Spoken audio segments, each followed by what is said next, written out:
ও মা, আমিও খাবো। আচ্ছা দাঁড়া দাঁড়া, আগে তো পিঠেটা তৈরি করে নি, তারপর তো খাবি। ও মা, আমাকে একটু দাও না, আমি একটু বানাই। এই তো নে।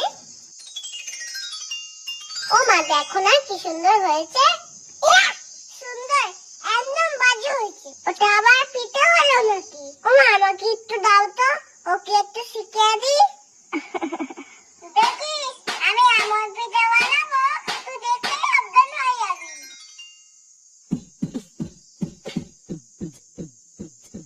এই রে, বেশি ভাব দেখাতে গিয়ে তো পিছিয়ে গেলাম। এই পিঠে হয় না, প্লিজ হয় না। এবার তো মার খেতে হবে, এবার কি হবে? এই তুই আসলি কেন? আমি পারছি না বলে তুই আমাকে নিয়ে ঠাট্টা করছিস। এই নে, তোর পিঠে এবার তুই বানা। ও মা দেখো। আচ্ছা বাবা, অনেক পিঠে বানিয়েছিস তোরা, এবার খা এটা দুজন মিলে।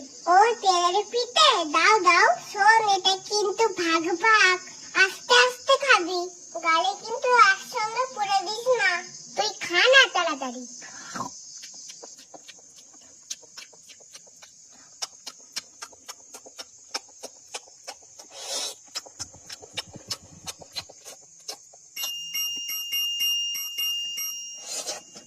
দিদি তো সব খেয়ে নিল, এইটা আমি এবার খাবোই। এই তুই এটা দিলি কেন? ওটা আমার ছিল। ওখানে কি তোর নাম